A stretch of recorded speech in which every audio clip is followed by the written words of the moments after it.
राधे राधे दोस्तों। हमारे जीवन में समस्याएं बिना किसी कारण नहीं आती। उनका आना एक इशारा है कि हमें अपने जीवन में कुछ बदलना है। पांडवों का अज्ञातवास समाप्त होने में कुछ समय शेष रह गया था। पांचों पांडव एवं द्रौपदी जंगल में छुपने का स्थान ढूंढ रहे थे। उधर शनिदेव की आकाश मंडल से पांडवों पर नजर पड़ गई। शनिदेव के मन में विचार आया कि इन 5 में बुद्धिमान कौन है, जरा इनकी परीक्षा ली जाए। शनिदेव ने एक माया का महल बनाया। कई योजन दूरी में उस महल के 4 कोने थे, पूरब, पश्चिम, उत्तर, दक्षिण। अचानक भीम की नज़र महल पर पड़ी और वो आकर्षित हो गए। भीम युधिष्ठिर से बोला, भैया मुझे महल देखना है। युधिष्ठिर ने कहा, जाओ।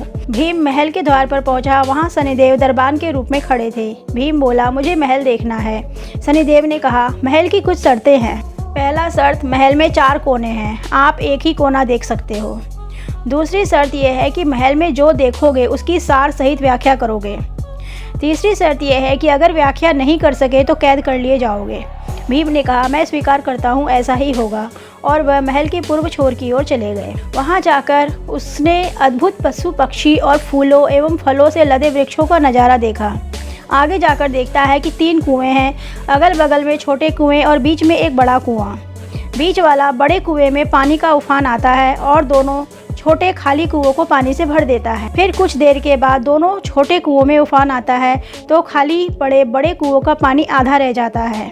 इस क्रिया को भीम कई बार देखता है लेकिन समझ नहीं पाता और लौटकर दरबान के पास आ जाता है। दरबान ने पूछा, क्या देखा आपने? भीम बोले, महाशय मैंने पेड़ पौधे पशु पक्षी देखा, वो मैंने पहले कभी नहीं देखा था, जो अजीब थे।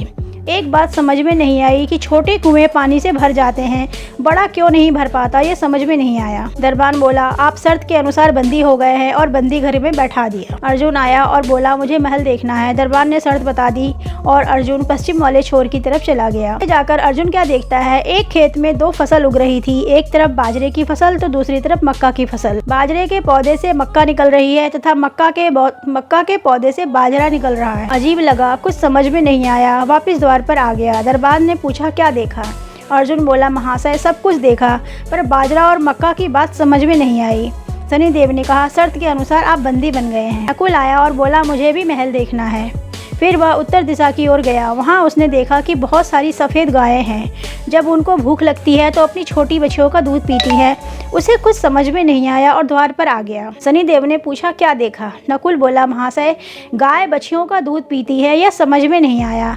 तब उसे भी बंदी बना लिया गया। सहदेव आया और बोला, मुझे भी महल देखना है और वह दक्षिण दिशा की ओर गया अंतिम कोना देखने के लिए। और वहाँ देखता है कि वहाँ पर एक सोने की बड़ी शिला एक चांदी के सिक्के पर टिकी हुई डगमग डोले पर गिरे नहीं, छूने पर वैसे ही रहती है। समझ में नहीं आया और वह भी वापस द्वार पर आ गया और बोला, सोने की शिला की बात समझ में नहीं आई और वह भी बंदी हो गया। चारों भाई बहुत देर तक नहीं आए। तब युधिष्ठिर को चिंता हुई, वह भी द्रौपदी सहित महल में गए। भाइयों के लिए पूछा, तब दरबान ने बताया वो शर्त के अनुसार बंदी बनाए गए हैं। युधिष्ठिर बोला, भीम तुमने क्या देखा? भीम ने कुएं के बारे में बताया। तब युधिष्ठिर ने कहा, यह कलयुग में होने वाला है। एक बाप 2 बेटों का पेट तो भर देगा, परंतु 2 बेटे मिलकर एक बाप का पेट नहीं भर पाएंगे। भीम को छोड़ दिया। अर्जुन से पूछा, तुमने क्या देखा? उसने फसल के बारे में बताया। युधिष्ठिर ने कहा, यह भी कलयुग में होने वाला है। वंश परिवर्तन, अर्थात ब्राह्मण के घर शूद्र की लड़की और शूद्र के घर बनिए की लड़की ब्याही जाएंगी।